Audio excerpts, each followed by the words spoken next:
راشد بھائی ابھی تک پنجابی والوں کو آپ نے ایڈ نہیں کیا ہے تو ہن تسی پنجابی وچ کچھ دسو. سبحان اللہ. جی فتح مکہ دے حوالے نال ماشاءاللہ تسی کافی ڈیٹیل نال بیان کیتا.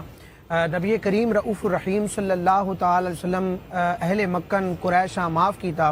ادیاں جڑیاں برکتاں ظاہر ہوئیاں وہ اسلام دی تاریخ وچ نمایاں طور تے موجود ہیں اور اج تک جڑی اسلام دی بہار ہے فتح مکہ دے دن معافی دا ہی نتیجہ آئی ہے.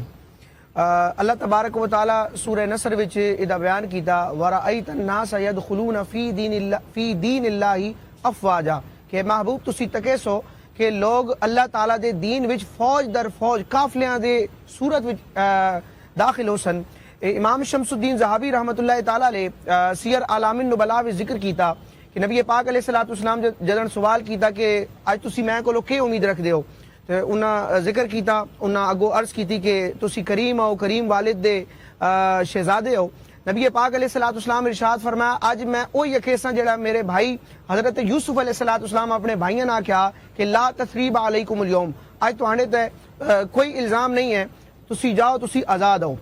امام ذہبی رحمۃ اللہ تعالی علیہ لکھیا کہ نبی پاک علیہ الصلوۃ والسلام جدن ارشاد فرمایا اے رحمت بھرا جملہ ذکر فرمایا تے جڑے قریش والے جڑے اپنے گھراں وچ چھپے ہوئے آئے اور خوف دی حالت وچ آئے وہ اپنے گھراں چوں این نکلے جن قیامت والے دن حشر والے دن لوگ اپنی قبراں چوں نکل سن.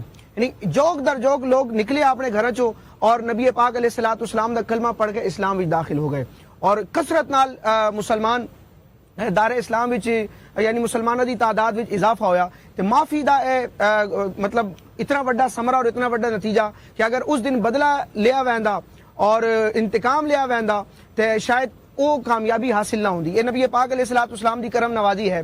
نال ہی فتح مکہ والے دن ایک جڑا معاملہ ہویا نبی پاک علیہ الصلوۃ والسلام حضرت سیدنا بلال حبشی رضی اللہ تعالی عنہ جدن نماز دا اذان دا وقت ہویا تے حضرت بلال رضی اللہ تعالی عنہ حکم دیتا کہ کعبے دی چھت تے چڑھ گئے اذان دین. دین اسلام دا جڑا مقصد ہے اور نبی پاک علیہ الصلوۃ والسلام دا دنیا وچ جلوہ گر ہونا دا مقصد ہے وہ وڈا اور بنیادی مقصد ہے کہ لوکن عزت دینا لوکن اعزاز دینا.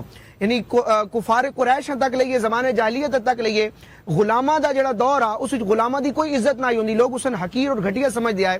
اسلام غلامن بھی عزت دیتی بلکہ نبی پاک علیہ الصلوۃ والسلام دی رحمت ہے کہ آپ علیہ الصلوۃ والسلام غلامن آزاد کرنا دی فضیلتاں بیان کیتیاں گویا کہ غلامی دے سلسلے دنیا چو ختم کیتا. حضرت بلال حبشی رضی اللہ تعالیٰ عنہ جڑے غلام آئے اسلام قبول کرنے تو پہلو اور لوگ انہوں نے حقیر سمجھ دیا ہے لیکن سرکار علیہ الصلوۃ والسلام فتح مکہ والے دن کے وڈے وڈے قریش دے سردار موجود ہیں لیکن حضرت بلال رضی اللہ تعالیٰ عنہ دا انتخاب کیتا انہوں نے اعزاز بخشیا کہ انہاں کعبے دی چھت تے کھڑے ہو کر اذان دیتی. اس تو سن پتہ چلتا کہ جڑی عزت ہے وہ دین نال ہی منسوب ہے.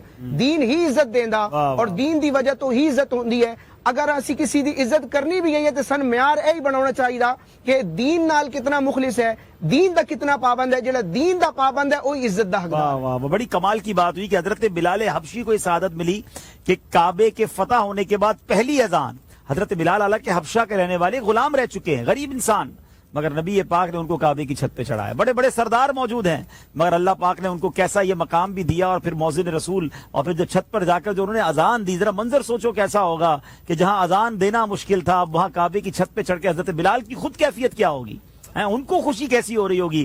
سبحان اللہ. اور پھر یہ بات بھی سیکھنے کو ملی کہ جو دیندار ہے جو اتنا اللہ کے نزدیک وہی ہے جو متقی اور پرہیزگار ہے وہی اتنا عزت والا ہے. سبحان اللہ.